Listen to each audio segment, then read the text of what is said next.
আসসালামু আলাইকুম, সবাইকে আরও একবার শুভেচ্ছা। আজকে আমরা জানব সঠিক নিয়মে কিভাবে ইটের গাঁথুনির কাজ করতে হয়। তো ইটের গাঁথুনির কাজ করার জন্য প্রথমেই যেই অংশে আপনি ইটের গাঁথুনির কাজ করবেন সেই আরসিসি অথবা সিসি সারফেসটাকে ভালোভাবে পরিষ্কার করে নিতে হবে। পরিষ্কার করার পরে সেই সিসি অথবা আরসিসি সারফেসটাকে পরিপূর্ণভাবে চিপিং করে নিতে হবে। চিপিং হলো অর্থাৎ আপনার সেই সমতল সারফেসটাকে অ্যাব্রো থ্যাব্রো করে নিতে হবে এবং অ্যাব্রো থ্যাব্রো বা চিপিং করে নেওয়ার পরে সেই চিপিং করা জায়গাগুলোকে পানি দিয়ে ভালোভাবে পরিষ্কার করে নিতে হবে, যাতে সেখানে কোনো ধরনের ময়লা কিংবা বালি না থাকে।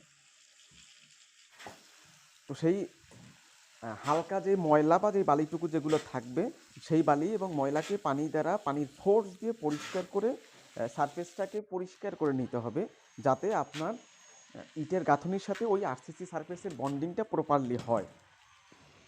এবং চিপিং সাধারণত স্ট্যান্ডার্ড চিপিং হয়ে থাকে প্রতি 1 ইঞ্চি পর, অর্থাৎ অ্যাভারেজে 2টা চিপিংয়ের মাঝখানে বা 2টা কূপের মাঝখানে 1 ইঞ্চি ডিস্টেন্স হয়ে থাকে।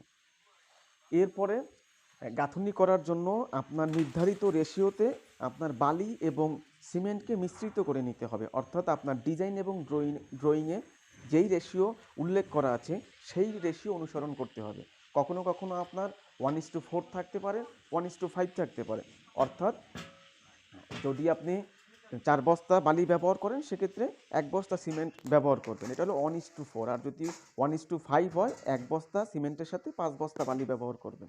তো বালি এবং সিমেন্টকে এমনভাবে মিশ্রিত করতে হবে যাতে বালি এবং সিমেন্টের মিশ্রণ থেকে বালি এবং সিমেন্টকে আলাদা করা না যায়, অর্থাৎ আপনি কিছু পরিমাণ মিশ্রিত বালি সিমেন্ট হাতে নিলে যাতে বালি এবং সিমেন্ট আলাদা না দেখা যায়, একটা সমসত্ব কালার ধরে। যতক্ষণ না পর্যন্ত সমসত্ব কালার ধরবে ততক্ষণ পর্যন্ত আপনি বালি এবং সিমেন্টের মিশ্রণকে মিশ্রিত করতে থাকতে হবে, অর্থাৎ একটা সমসত্ব রঙে নিয়ে আসতে হবে। বালি এবং সিমেন্টকে পরিপূর্ণভাবে মিশ্রিত করতে হবে। এরপরে বালি এবং সিমেন্টকে মিশ্রণ করে সেই মিশ্রণের মাঝখানে গর্ত তৈরি করতে হবে, যাতে সেই অংশের ভিতরে মিশ্রণের জন্য পানি দেওয়া যায়। এখন বালি এবং সিমেন্টকে পানি দ্বারা এমনভাবে মিশ্রিত করতে হবে যাতে মশলাটা অতিরিক্ত পরিমাণে নরম না হয় অথবা অতিরিক্ত পরিমাণে শক্ত না থাকে, অর্থাৎ আপনার কাজের সুবিধা অনুযায়ী। সেক্ষেত্রে বালি এবং সিমেন্টের মিশ্রণের জন্য একটা ওয়াটার সিমেন্ট রেশিও মেনটেন করতে হয়। সেক্ষেত্রে ডিজাইন ড্রয়িংয়ে স্থানকাল পাত্রভেদে ওয়াটার সিমেন্ট রেশিও বিভিন্ন হতে পারে।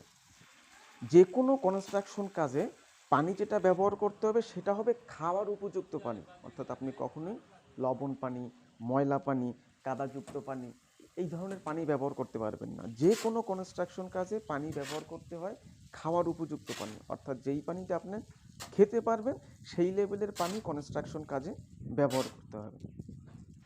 তো পানি মিশ্রণের পরে মশলাটাকে ভালোভাবে মিশ্রিত করে নিতে হবে। এরপরে যেই অংশে বা যেই স্থানে আপনি গাঁথনি করবেন সেই স্থানকে সিমেন্ট এবং পানি মিশ্রিত করে গ্রাউটিং করে নিতে হবে। গ্রাউটিংয়ের কাজ হলো পুরাতন সারফেসের সাথে নতুন স্ট্রাকচারকে বন্ডিং তৈরি করা। তো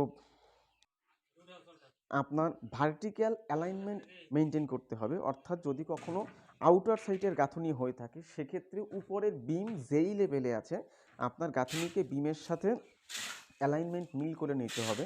সেক্ষেত্রে যেই যন্ত্রটা ব্যবহার করে একে ওলন বলা হয়ে থাকে, কিন্তু ওলনকে মিস্ত্রিরা সাধারণত ব্যবহারিক ভাষায় শল বলে থাকে, বাট এটার ইঞ্জিনিয়ারিং নাম হলো ওলন। ওলন ব্যবহার করা হয়ে থাকে। ওলন ব্যবহার করে আপনি যেই স্থানে গাঁথনি করবেন গাঁথনির 2 প্রান্তেই আপনার ভার্টিক্যাল ওলন ব্যবহার করে বা শল ব্যবহার করে আপনার ভার্টিক্যাল অ্যালাইনমেন্ট ঠিক করে নিতে হবে। ভার্টিক্যাল অ্যালাইনমেন্ট নির্ধারিত হয়ে গেলে গাঁথনির 2 প্রান্তের সাথে সুতোটা নিয়ে আপনাকে হরিজন্টাল অ্যালাইনমেন্ট নির্ধারণ করতে হবে, অর্থাৎ আপনি গাঁথনি যেই অংশে শুরু করবেন এবং যেই অংশে শেষ করতেছেন 2 অংশেই আপনার অ্যালাইনমেন্ট যেন ঠিক থাকে, অর্থাৎ কোনো ইট যেন বাঁকা না হয় বা কোথাও যেন আপনার লাইন থেকে ইট বেরিয়ে যেতে না পারে। এজন্য হরিজন্টাল অ্যালাইনমেন্ট বা আড়াআড়ি অ্যালাইনমেন্ট ঠিক করে নিতে হবে। এই জন্য সুতোটা নিয়ে আড়াআড়ি অ্যালাইনমেন্ট ঠিক করে নিতে হয়। তো আড়াআড়ি অ্যালাইনমেন্ট ঠিক করার পরে এরপরে গাঁথনির কাজ শুরু করতে হয়। তো গাঁথুনির কাজ শুরু করলে আপনারা জানেন সচরাচর গাঁথুনি যেভাবে করা হয়ে থাকে সেই প্রসেসেই শুরু করতে হবে। তবে এখানে লক্ষণীয় বিষয় হলো গাঁথুনির কাজের স্ট্যান্ডার্ড নিয়ম হলো 2টা ইটের মাঝখানে 6 মিলি থেকে 9 মিলি পর্যন্ত গ্যাপ থাকবে, 6 থেকে 9 মিলি। সেক্ষেত্রে সর্বোচ্চ আধা ইঞ্চি বা 12 মিলি পর্যন্ত গ্যাপ হতে পারে। এর বেশি হলে সেক্ষেত্রে আপনার গাঁথুনিটা দুর্বল হবে। গাঁথুনি করানোর সময় আপনাকে লক্ষ্য রাখতে হবে অবশ্যই কোনো ইটের মাঝখানে যেন মশলা ফাঁকা না থাকে, অর্থাৎ গ্যাপ যেন না থাকে যেই অংশ দিয়ে এপার থেকে ওপার দেখা যায় বা আলো বাতাস প্রবেশ করে। সেক্ষেত্রে কিন্তু আপনার গাঁথুনিটা দুর্বল হবে। গাঁথুনি চেক দেওয়ার সময় আপনাকে অবশ্যই ভার্টিক্যাল অ্যালাইনমেন্ট, হরিজন্টাল অ্যালাইনমেন্ট সব ধরনের অ্যালাইনমেন্ট দেখে নিতে হবে। এবং গাঁথুনি করার সময় অবশ্যই ইটের ফ্রগ মার্ক উপর অংশে থাকবে। গাঁথুনি করার সময় ইটের ফ্রগ মার্ক উপরের অংশে থাকবে এবং গাঁথুনি করার পূর্বে অবশ্যই ইটকে ভিজিয়ে নিতে হবে। অবশ্যই ইটকে ভিজিয়ে নিতে হবে। শুকনো ইট গাঁথুনিতে ব্যবহার করা যাবে না। যদি শুকনো ইট গাঁথুনিতে ব্যবহার করা হয় তাহলে আপনি যেই মশলাটা তৈরি করেছেন ইটের গাঁথুনি করার জন্য, ইট সেই মশলা থেকে পানি শোষণ করে, যার জন্য ইটের গাঁথুনিতে ফাটল ধরে। সেজন্য অবশ্যই ইট গাঁথুনিতে ব্যবহারের পূর্বে ইটকে ভালোভাবে ভিজিয়ে পর্যাপ্ত পরিমাণ পানি শোষণ করিয়ে নিতে হবে। অন্যথায় আপনার গাঁথুনি দুর্বল হবে এবং গাঁথুনিতে আপনার ফেটে যাওয়ার সম্ভাবনা থাকবে। আর ইটের গাঁথুনি শেষ হলে, ইটের গাঁথুনি শেষ হওয়ার 24 ঘন্টা পর থেকে আপনার কমপক্ষে 7 দিন পানি দিয়ে ভিজিয়ে রাখতে হবে।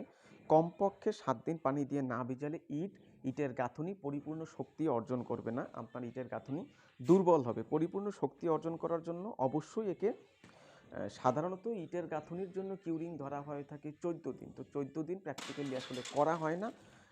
14 দিন না করলেও প্র্যাকটিক্যালি কমপক্ষে 7 দিন কিউরিং করতে হবে। 7 দিন কিউরিং করলে আপনার ইটের গাঁথুনি পরিপূর্ণ শক্তি অর্জন করবে। তো এই ছিল আসলে ইটের গাঁথুনি সম্পর্কে। সবাইকে অনেক অনেক ধন্যবাদ। আসসালামু আলাইকুম।